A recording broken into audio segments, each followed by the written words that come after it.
આજે હું સમરી વિશે વાત કરવા માંગુ છું કે જ્યારે તમે એફઆઈઆર દાખલ કરો એ પછી પોલીસની સત્તા છે કે એ ફરિયાદની ઉપર જે આગળ તપાસ કરે અને તપાસને અંતે એવું લાગે કે આરોપી મળી આવતો નથી તો ફરિયાદી દ્વારા જે કંઈ ફરિયાદ કરવામાં આવી હોય એમાં પોલીસ આરોપી મળી આવતો ન હોવાના કારણે એ સમરી ભરે છે અને જ્યારે આરોપી મળી આવે ત્યારે કેસ રીઓપન થાય છે.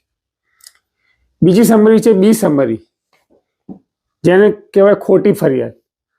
સમજી લો કે કોઈ વ્યક્તિ નોકરી પર હોય અને એ વ્યક્તિનું કોઈના ઝઘડામાં અથવા તો એફઆઈઆરમાં ખોટું નામ એનું આપી દીધું હોય અને એ વ્યક્તિ એવો પુરવાર કરે કે ભાઈ હું તો નોકરી પર હતો અને એમ છતાં મારું નામ ખોટું આપ્યું છે, મારા નામની ખોટી ફરિયાદ દાખલ કરી છે, તો પોલીસને સત્તા છે કે આ ફરિયાદ ખોટી છે અને એના માટે બી સમરી પણ પોલીસ ભરી શકે. ત્રીજી છે સી સમરી. સી સમરીમાં પોલીસ એવો રિપોર્ટ ભરે છે કે બનાવ સાચો છે પણ કેસ બનતો નથી. એવું કેવું ક્યારેક આપણને વિચાર આવે કે બનાવ સાચો છે, કેસ બનતો નથી.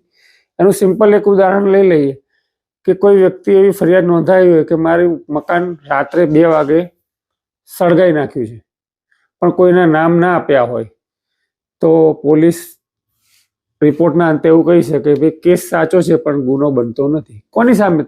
કોઈનું નામ તમે લખાયું નથી, કોઈને તમે જોયા નથી. એટલે આ પ્રમાણે જ્યારે પણ પોલીસ એફઆઈઆર દાખલ થયા પછી ઇન્વેસ્ટિગેશન શરૂ કરે એ દરમિયાન પોલીસને એ, બી અને સી આ 3 સમરી ભરવાની સત્તા છે. આ 3 સમરી કોર્ટમાં જાય છે.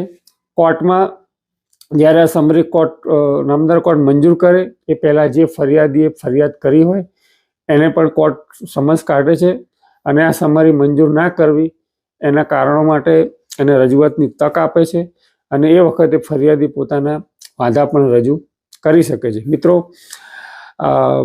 મુખ્ય આ જે કંઈ ઉદ્દેશ્ય છે અમારો એ છે કે લોકોમાં કાયદાનું જ્ઞાન વધે, કાયદાની જાગૃતિ વધે.